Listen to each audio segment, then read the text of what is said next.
कंचिनबाग युवक संघ पक्षर Kanchinbag champion league season 8 cricket tournament ईशाणी मिनी स्टाडियम पड़िया उद्घाटित हो जाइछि।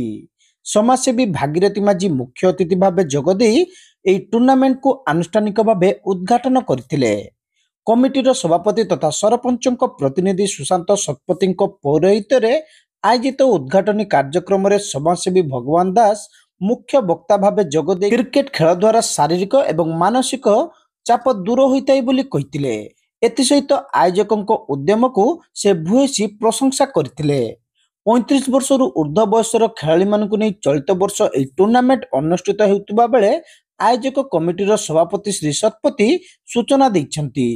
कौनसी कारण पई क्रिकेट खेलरू दूरे जाइतिबा खेलाड़ी मानकु पुणी थरे क्रिकेट मैदान को फेराई आनिबा एही टूर्नामेंटर मूल लक्ष्य बोली सभापति श्री शतपथी कहिथिले। आमर ये परंपरा आज को 8 वर्ष है केसीएल आमर कंचिनबाग चैंपियंस लीग जोटा कि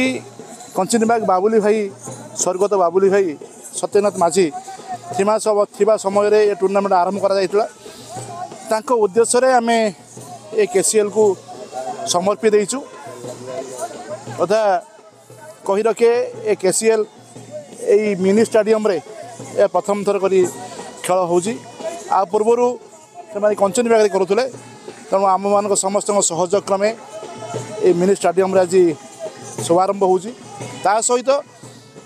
पीसीएल अच्छी पंचायत चैंपियंस लीग तार उद्देश्य होमें जो प्लेयर माने खेल विरति नहीं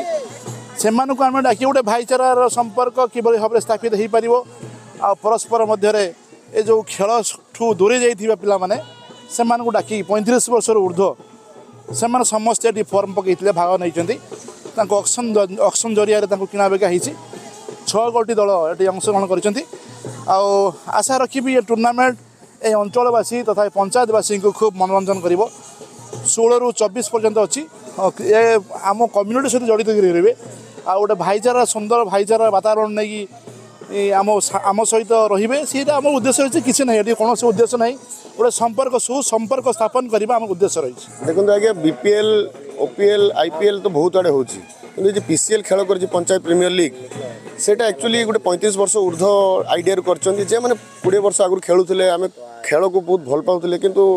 काम पैसा आम आजिका डेट्रे व्यवसाय पशि जाइचु किंतु आसी पार खेल देखीते